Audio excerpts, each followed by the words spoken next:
Rajad supremo Lalu Yadav से हाल ही में एक सवाल पूछा गया था कि अगर नीतीश कुमार साथ आते हैं तो क्या आरजेडी उन्हें साथ में लेगी।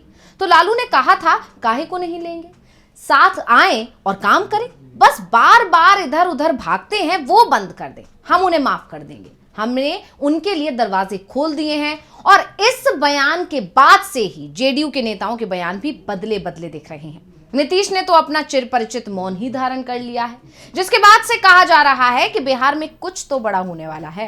और इन सब के बीच राहुल गांधी का भी पटना आने का कार्यक्रम तय हो गया है।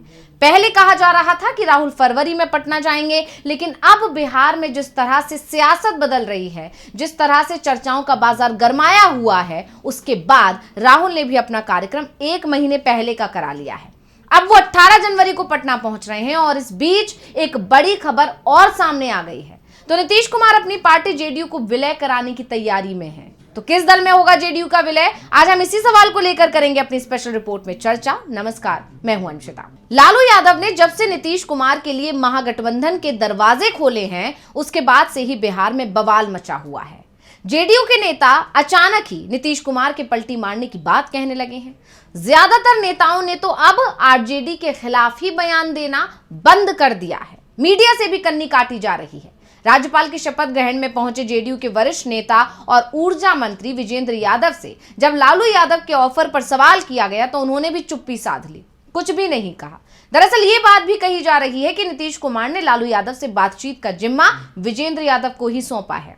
उन्होंने इस बात का खुलासा तब किया था जब वो एनडीए में शामिल हुए थे। उन्होंने कहा था कि 2022 में उनके महागठबंधन में जाने का रास्ता विजेंद्र यादव ने ही बनाया था और इस बार विजेंद्र यादव के अचानक ही चुप्पी साध लेने के चलते से ये कहा जा रहा है कि एक बार फिर नीतीश के महागठबंधन में जाने का रास्ता वो ही तैयार कर रहे हैं। और यही कारण है कि ईडी की नजर इस समय जेडीयू के ऊर्जा मंत्री पर है, उनके करीबियों पर छापेमारी हो रही है। इसलिए जब मीडिया ने बार बार विजेंद्र यादव से एक ही सवाल किया तो उन्होंने साफ कह दिया कि इस मामले में वो कोई जवाब नहीं देंगे।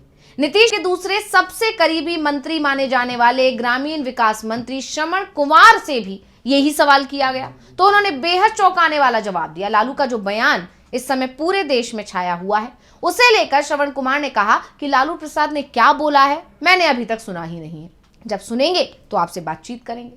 मीडिया कर्मियों ने कहा कि हम आपको बयान सुना देते हैं, लेकिन श्रवण कुमार सवालों से कन्नी काट गए।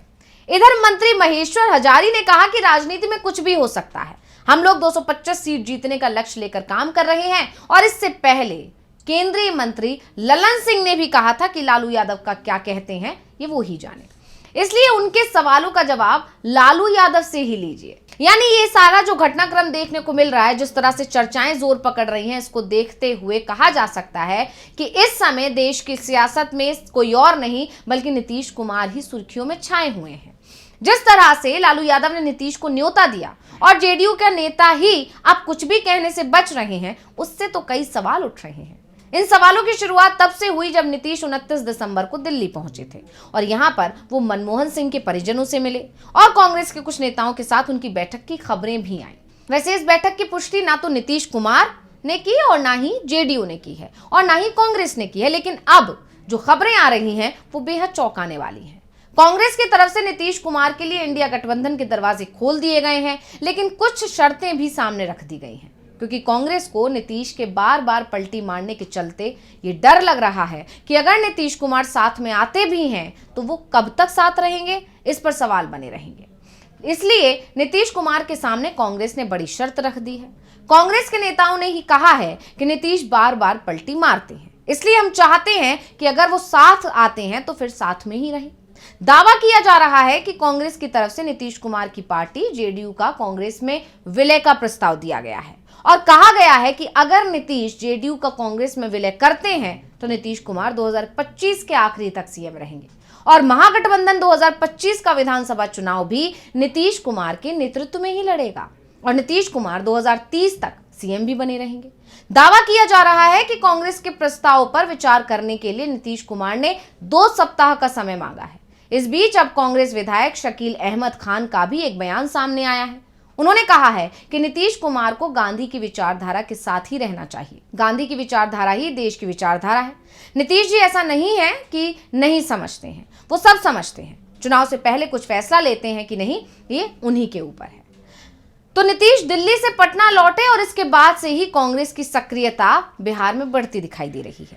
लालू यादव का जो बयान सामने आया है उसके तार भी कांग्रेस से ही जुड़ते दिखाई दे रहे हैं।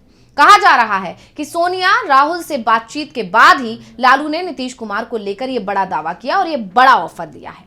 उनके बयान के बाद से ही बिहार में सियासी हलचल मच गई है। कांग्रेस की तरफ से अब नीतीश कुमार को साफ साफ संकेत दे दिए गए हैं कि उनके लिए महागठबंधन के दरवाजे खोल दिए गए हैं।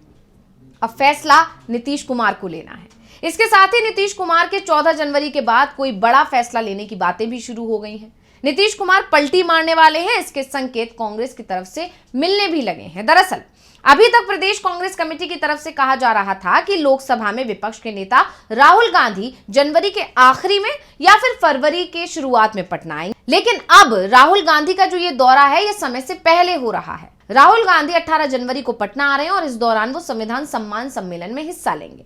पटना में वो लालू और तेजस्वी यादव के साथ बैठक भी करेंगे, इंडिया गठबंधन के दूसरे सहयोगियों से भी मुलाकात करेंगे और इसके बाद नीतीश कुमार को लेकर बड़ा फैसला हो जाएगा। अगर नीतीश कुमार अपनी पार्टी का कांग्रेस में विलय कराने को तैयार हो जाते हैं, जिसकी संभावना सबसे ज्यादा दिखाई भी दे रही है, तो उनकी कुर्सी 2030 तक के लिए सुरक्षित हो सकती है। नहीं तो नीतीश कुमार को भी इस बात का एहसास हो गया है कि बीजेपी के साथ रहेंगे तो 2025 में ही उनकी कुर्सी चली जाएगी। जिस तरह से बीजेपी ने एकनाथ शिंदे के साथ खेल किया, उसी तरह से वो उनके साथ भी खेल कर सकती है। अमित शाह तो पहले ही कह चुके हैं कि बिहार में अभी सीएम उम्मीदवार तय नहीं हुआ है। जो बातें वो पहले महाराष्ट्र के लिए बोल रहे थे, वही बातें इस समय वो बिहार के लिए कह रहे हैं। सभी को ये पता है कि महाराष्ट्र में चुनाव से पहले एकनाथ शिंदे सीएम थे, उनके नेतृत्व में एनडीए ने चुनाव लड़े, लेकिन चुनाव नतीजे आने के बाद अब शिंदे की जगह देवेंद्र फडणवीस सीएम बन गए हैं और यही खेल नीतीश के साथ करने की तैयारी में बीजेपी भी दिखाई दे रही है। लेकिन नीतीश बीजेपी से 2 कदम आगे निकलते हुए अब दिखाई दे रहे हैं। तो रिपोर्ट आपको कैसी लगी, हमें कमेंट करके अपनी राय जरूर दीजिएगा। इसी के साथ मुझे दीजिए इजाजत। देखते रहिए डीबी लाइव। नमस्कार। हमारे चैनल से जुड़े रहने के लिए YouTube पर टाइप करें डीबी लाइव, सब्सक्राइब बटन को क्लिक करें और बेल आइकन को दबाना न भूलें ताकि खबरें आप तक पहुंचती रहें। देखते रहिए डीबी लाइव, क्योंकि यहाँ हैं खबरें लगातार। हमारे चैनल से जुड़े रहने के लिए YouTube पर टाइप करें डीबी लाइव, सब्सक्राइब बटन को क्लिक करें और बेल आइकन को दबाना न भूलें ताकि खबरें आप तक पहुंचती रहें। देखते रहिए डीबी लाइव, क्योंकि यहाँ हैं खबरें लगातार।